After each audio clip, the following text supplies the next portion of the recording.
Born as Roy Harold Scherer Jr. on November 17, 1925, Rock Hudson rose from a troubled Midwest childhood to become one of Hollywood's most bankable stars of the 1950s and 60s. Publicly, the archetype of rugged masculinity, Hudson guarded a deeply hidden truth. He was gay at a time when disclosure would have destroyed his career. Let's trace the key relationships and whispered dalliances that defined Rock Hudson's hidden heart. Phyllis Gates, studio-arranged marriage, 1955 to 1958. On November 9, 1955, at age 30, Hudson stunned Hollywood by eloping with Phyllis Gates, his agent Henry Wilson's 23-year-old secretary. Industry insiders knew the union was a classic lavender marriage, masterminded to extinguish swirling rumors about Hudson's sexuality. According to newly released divorce transcripts, Gates confronted Hudson about his first homosexual affair, and he quipped it occurred the next day after their wedding, while Gates later insisted she married for love, claiming they dated and cohabited for months prior. The marriage dissolved in April of 1958 on grounds of mental cruelty, bypassing California's typical one-year wait for divorce. Gates secured $250,000 weekly alimony for 10 years and a stake in Hudson's fledgling Seven Pictures Corporation, later suing for shares in his new Gibraltar Productions venture.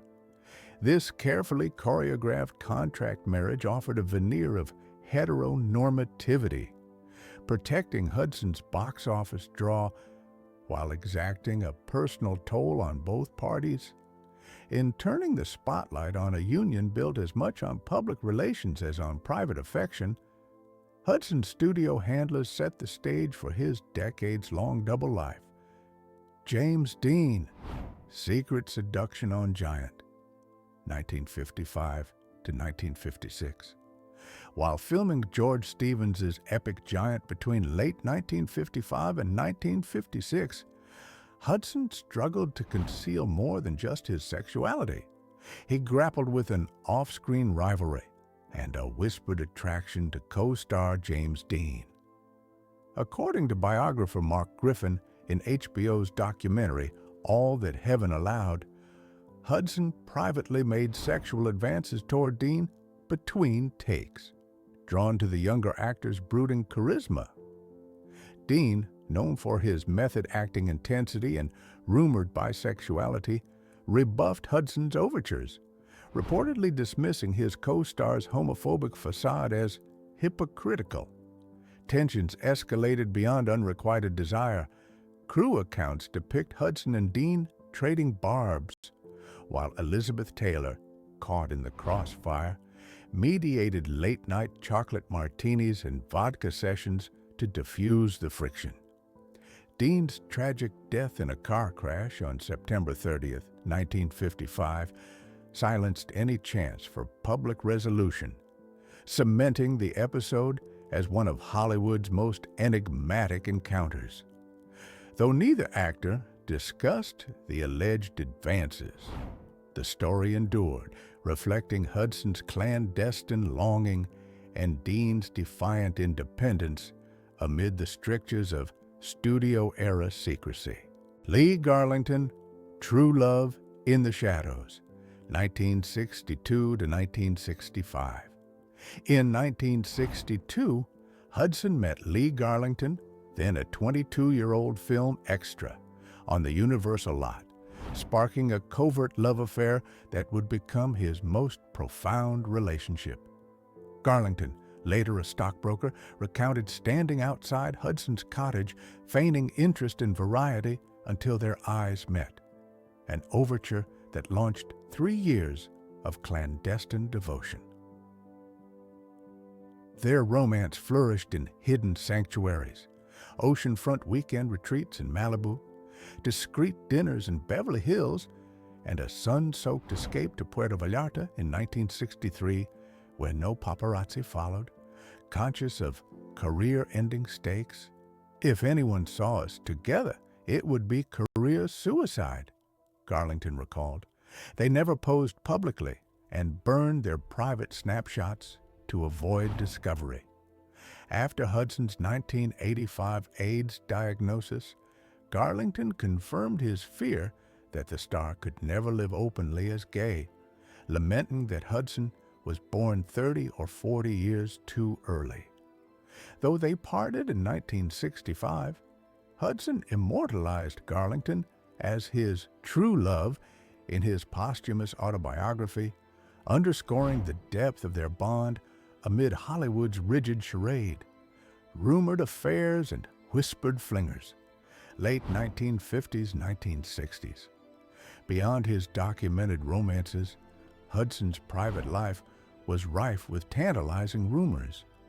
Tab Hunter's 2005 memoir Revelations prompted speculation that Hollywood's other Golden Boy client might have courted Hudson.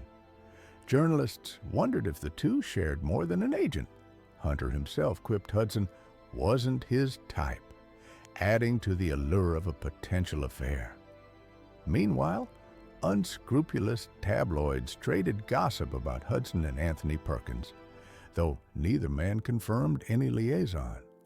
In 1955, Confidential magazine threatened to out Hudson, only to be placated when Wilson leaked damaging stories about Rory Calhoun's prison record and Tab Hunter's 1950 gay party arrest, illustrating the murky pact between press and power brokers. Urban legend held that Hudson married comedian Jim Nabors in the early 70s. A biological impossibility then, yet a testament to the era's fantastical rumor mill. Though unverified, whispers linked Hudson to a spectrum of figures: Playboy Porfirio Rubirosa in Riviera Nights, mercurial Michael Brandon on Exodus, and even Marlon Brando at private gatherings, underscoring the star's magnetic pull. These whispered dalliances, true or apocryphal, fed Hollywood's obsession with the hidden lives behind the silver screen. Private Lovers and Final Circle, 1965 to 1985. After Lee Garlington's departure, Hudson's inner circle comprised a constellation of devoted companions who remained steadfast even as public scrutiny intensified. First among them was Jack Coates, a discreet talent agent rumored to have loved Hudson for more than 4 years by 1976. Coates introduced novelist Armistead Maupin to Hudson, helping weave a network of loyalty and discretion. In 1973, publicist Tom Clark moved into Hudson's Beverly Hills home after meeting him at a bridge game. Over the next decade, Clark managed Hudson's business affairs, ran his estate, and, as detailed in Rock Hudson, Friend of Mine, served as roommate, confidant, and lover until 1983. Meanwhile, actor-stockbroker Mark Christian McGinnis, Hudson's final partner, remained by his side late into 1984. After Hudson's AIDS diagnosis, Christian sued Hudson's estate for intentional infliction of emotional distress, eventually securing $5.5 million in damages for being kept in the dark about the star's illness. These private relationships, shielded from the tabloid glare, formed Hudson's support system, a circle of men whose love, loyalty, and discretion allowed him to navigate the perils of fame and disease with human dignity. Conclusion: Rock Hudson's life embodied the paradox of Hollywood stardom. Public adulation built on an artifice that concealed his most intimate truth. His studio-arranged marriage to Phyllis Gates, 1955 to 1958, exemplified the lengths to which agents and studios went to protect box office draw.